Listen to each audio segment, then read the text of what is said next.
The sound of the gavel hitting the mahogany desk didn't just mark the end of a hearing, it signaled the total erasure of my existence in the eyes of my own flesh and blood. I stood in the back of the courtroom, my hands trembling so violently I had to jam them into the pockets of my trench coat, watching as my mother handed over the keys to the family estate to my cousin, a man who hadn't visited our grandparents in over a decade.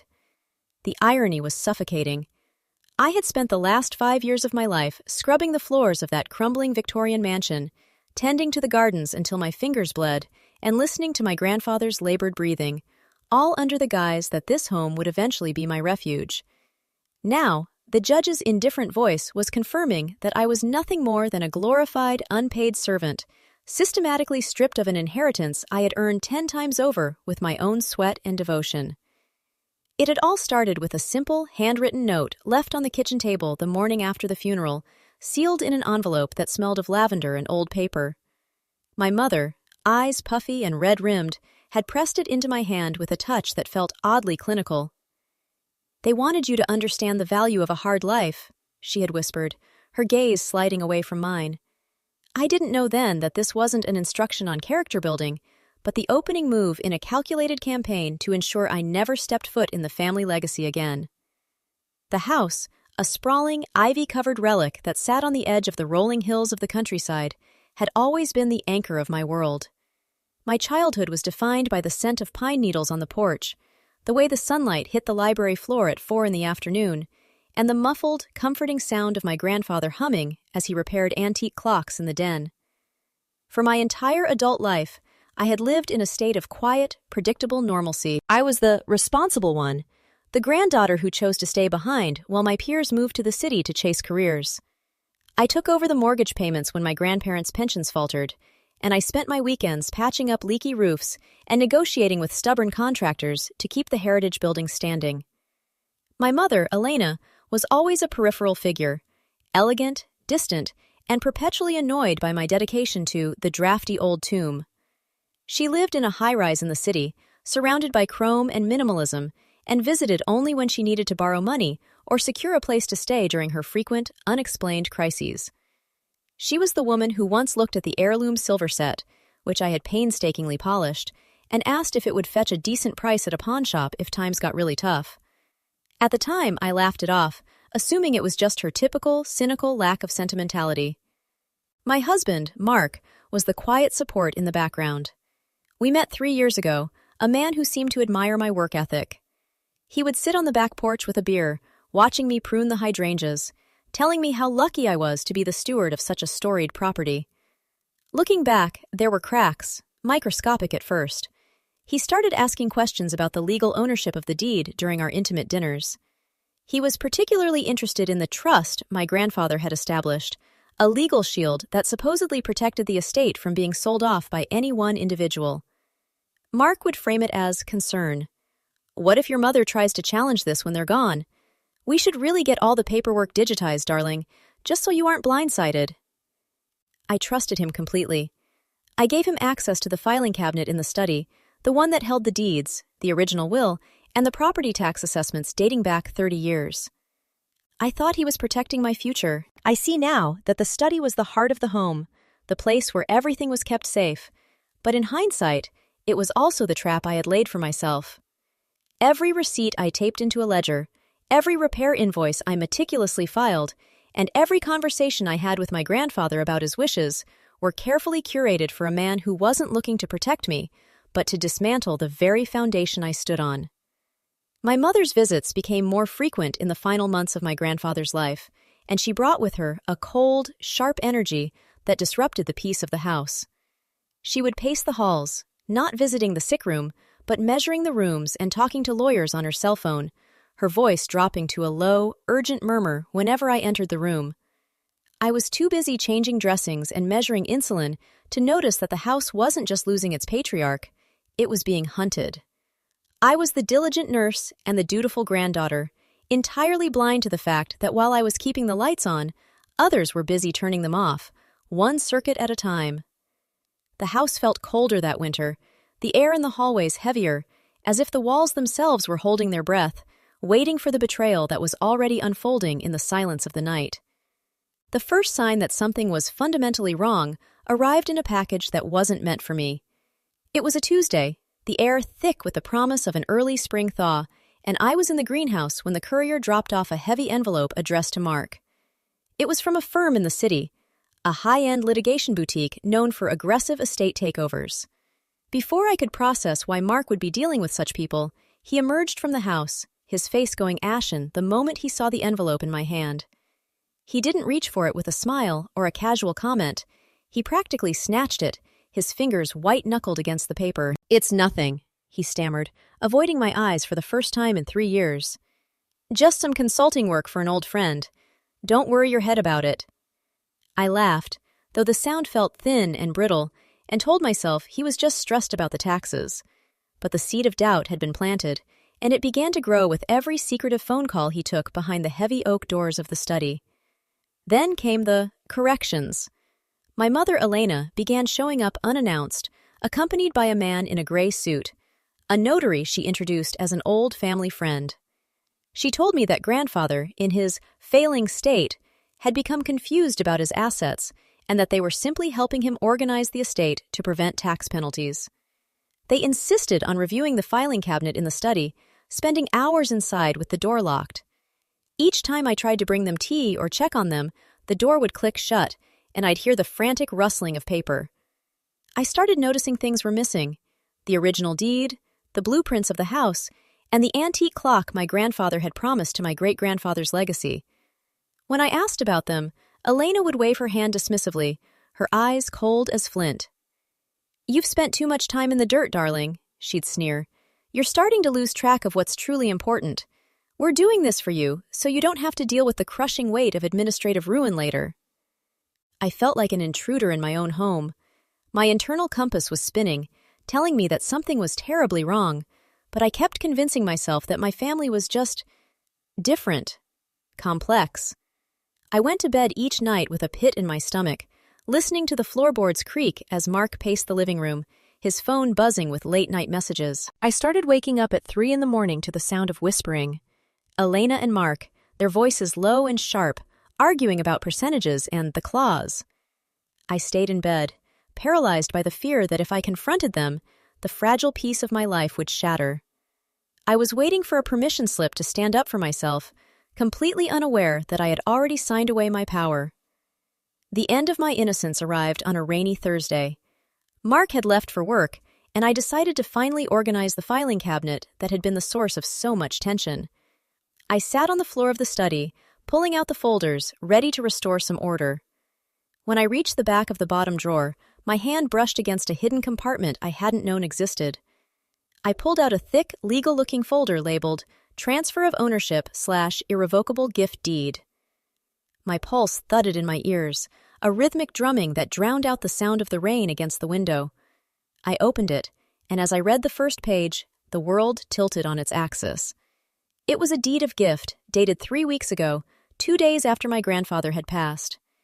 It bore his signature, or at least a perfect imitation of it, transferring the entire estate to my mother, Elena. But there was more. Tucked behind it was a side agreement, signed by Mark, designating him as the exclusive estate liquidator, with a 30% commission on the sale price of the house and all its contents. My blood went cold, turning to liquid ice in my veins. My hands, usually so steady when working with the fine clock mechanisms, began to shake so violently that the papers rattled against the mahogany desk. I tried to stand, but my knees gave way, and I collapsed onto the rug, my chest heaving as if the oxygen had been sucked out of the room. I reached for the edge of the desk, trying to pull myself up, but the world was swimming. I felt a wave of nausea, sharp and sickening, wash over me. It wasn't just a betrayal of trust. It was a coup. My husband, the man I had slept beside every night for years, had been the architect of my eviction, waiting for the exact moment the earth was loose enough to bury me. I looked at the signature, his signature, and the room blurred into a haze of gray. I wasn't the daughter or the wife anymore. I was a tenant on death row. I remained on the cold study floor for what felt like hours, the silence of the house no longer comforting but suffocating. I didn't cry. The shock had bypassed tears and settled into a sharp, crystalline clarity that felt dangerous. I carefully placed the documents back exactly as I had found them, my movements mechanical and precise, as if I were a ghost inhabiting my own body. When the heavy front door finally creaked open and Mark's footsteps echoed through the foyer, I didn't rush to greet him. I waited until he walked into the study, his coat still on, his face wearing that practiced, gentle mask of a supportive husband. "You're home early," I said, my voice sounding distant to my own ears. I didn't turn around. I was looking at the portrait of my grandfather hanging above the fireplace.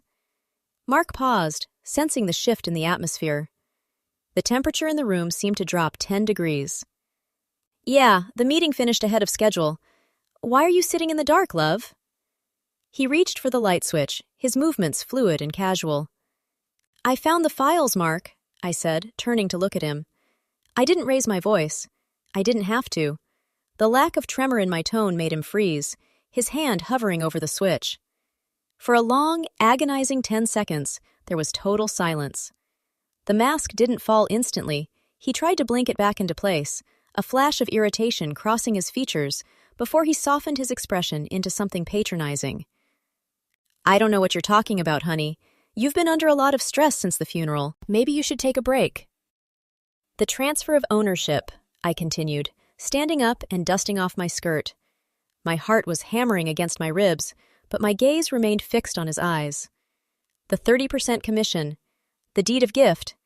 Tell me, Mark, did you think I was too stupid to look in the back of the cabinet? Or did you just stop caring if I found out because you knew you'd already won?" He sighed, a long, weary sound, and finally let his arms drop to his sides. The mask dissolved, replaced by a cold, businesslike indifference that was far more terrifying than any outburst. He walked toward the desk and leaned against it, crossing his arms. "You were never going to do anything with this place, Clara. You were going to let it rot around you, spending every dime of your inheritance on shingle repairs and window seals. Your mother and I are providing a service. We're liberating capital." "You're a thief," I said, my voice barely a whisper, yet it cut through the room like a blade. "I'm a realist," he snapped, his voice finally losing its practiced calm. "And you're a woman who signed away her financial agency years ago when you let me handle your portfolio. You're legally powerless here. Your mother has the paperwork, the signature is notarized, and you're just the squatter who kept the floors clean."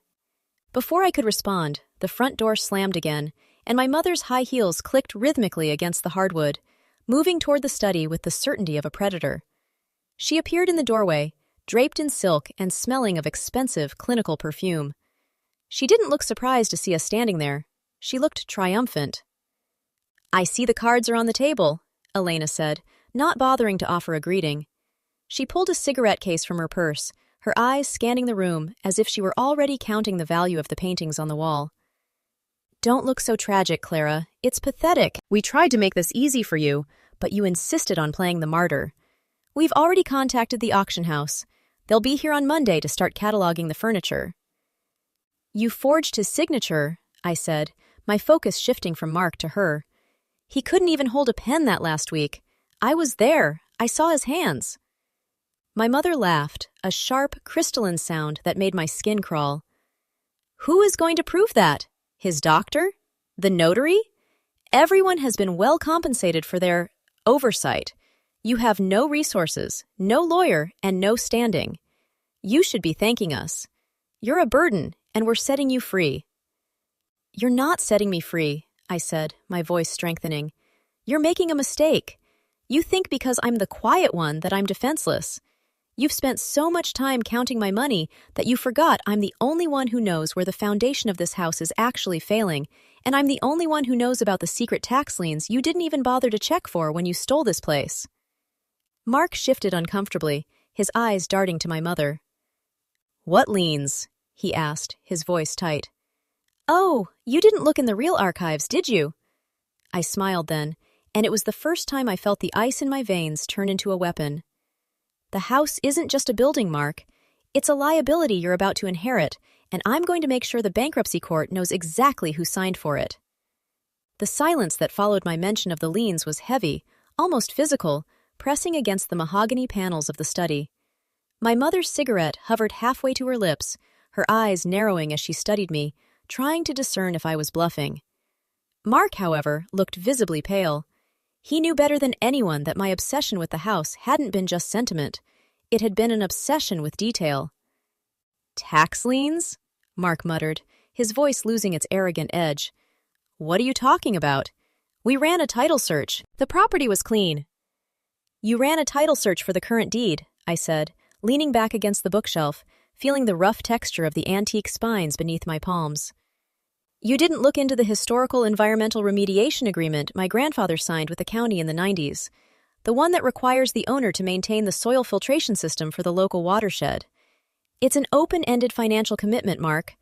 If the property transfers to a new owner, especially someone who intends to develop or sell it, that owner becomes personally liable for millions in potential fines if the system isn't upgraded to current state code by the end of this fiscal year." I watched the color drain from his face. My mother, sensing his panic, snapped, "She's lying, Mark. It's a stall tactic. She's trying to scare you into backing down." "Am I?" I pulled a small, weather-worn leather ledger from behind a row of encyclopedias. It was the one I'd been keeping for the county inspector for years, documenting every inspection, every failure, and every notice of violation that the county had sent to the house. I tossed it onto the desk. It landed with a heavy, final thud. "Read the last 3 entries, Mark. Those are from the county clerk's office. They were sent directly to me because I'm the designated caretaker. You didn't just steal a house, you stole a massive, ticking time bomb." Mark grabbed the ledger, flipping through the pages with frantic, clumsy movements. As he read, his breathing became shallow and rapid. "This says the cost of the upgrade is estimated at $400,000, he whispered, looking up at Elena with genuine horror. "Elena, you said this was a clean flip. You said the estate was free of debt." "It was!" my mother hissed, reaching for the ledger, but Mark pulled it back. "She's manipulating the records. She's probably been faking these notices to keep us away." "The notices are stamped and notarized by the county," I reminded them, feeling a surge of cold, delicious power. "If you try to sell this place, or even if you just take possession of it as the legal owner, that debt transfers to you. And given your financial situation, Mark, I'm sure your bank will be absolutely thrilled to hear about a $400,000 liability on the primary collateral of your recent loans." Mark stood up, his chair clattering to the floor. "We didn't know about this," he said to me, his voice now pleading, dropping the facade of the cold strategist. "Clara, you have to help us. If we report this properly, we can negotiate with the county. We can—" "We?" I laughed, the sound echoing off the high ceilings. "There is no we. There's only a thief and his accomplice. And the best part?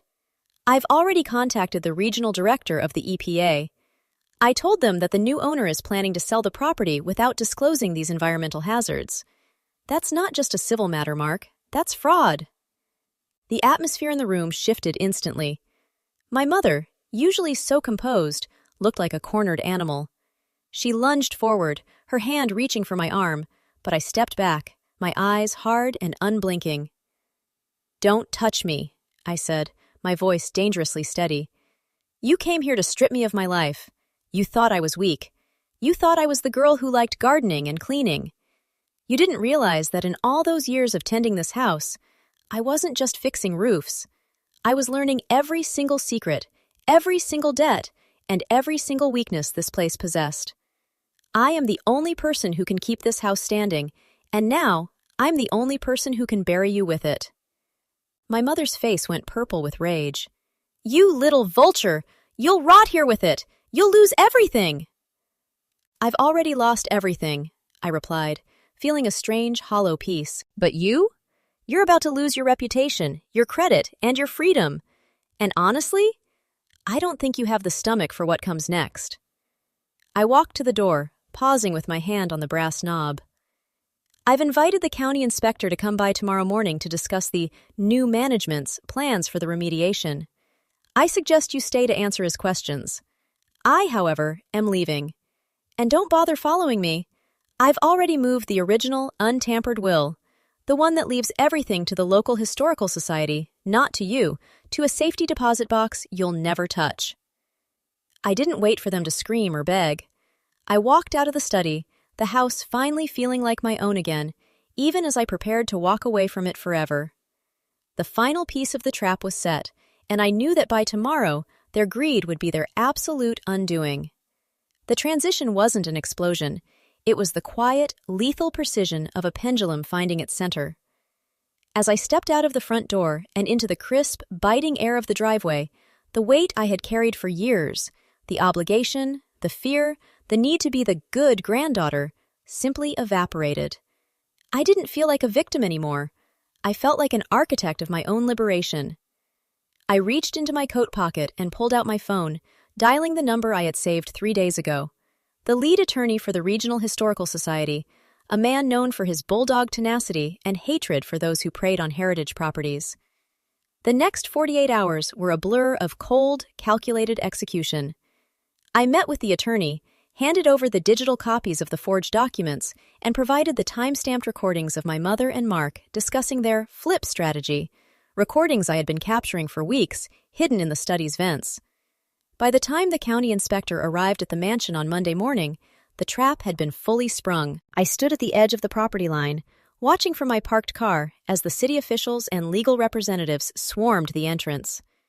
The look on my mother's face when she realized the Historical Society was there to reclaim the house, citing the original 1920s deed that prohibited any sale or transfer to non-lineal relatives without a massive endowment, was a masterpiece of humiliation. She tried to storm off, but the authorities were waiting. The forgery charges, coupled with the attempted tax fraud and the massive environmental liabilities they had unwittingly inherited, turned their golden goose into a legal anchor that would drag them through courts for years. Mark didn't even try to fight. He slumped against the porch railing, his ambitions shattered, looking like a man who had suddenly realized he'd bet his entire life on a rigged game. I watched them go, my mother shivering in her designer coat as she was escorted to a patrol car to answer for the forged signatures, and Mark, who wouldn't even look in my direction as his financial world disintegrated. 6 months later, the air in my new life felt different. It was the air of a small, sun-drenched apartment in a city 3 states away, where I finally had a job that required my brain instead of my labor. I stood on my balcony, watching the sunset reflect off the glass of the skyline, clutching a mug of coffee that I didn't have to apologize for drinking. There were no ghosts here, no rotting floorboards, and no one waiting for me to fail. The Historical Society had successfully restored the mansion, turning it into a protected museum. It was finally being cared for properly, without me having to sacrifice my youth to its demands. I heard from a mutual acquaintance that my mother was currently embroiled in a grueling bankruptcy battle, fighting to keep her city apartment, while Mark had moved on to a low-level job in a distant town, permanently blacklisted from any position involving finance or legal paperwork. They hadn't reached out, they knew better. They knew that I held the remaining evidence, a digital insurance policy that guaranteed they would never come near me again. I took a sip of my coffee, the warmth spreading through my chest. I had lost the house, but in the process, I had reclaimed the one thing they never intended for me to have, my own future. The betrayal had been the sharpest knife, but it had also been the tool that carved away everything I didn't need. I looked at the sunset, feeling a profound, steady sense of power. The estate had been a cage, and my family the jailers, but I was the one who had held the key all along. I wasn't just a survivor of their greed. I was the person who had finally, decisively, set myself free. My life was no longer a legacy to be protected or a prize to be stolen. It was mine to build, from the ground up, with nothing but the truth as my foundation.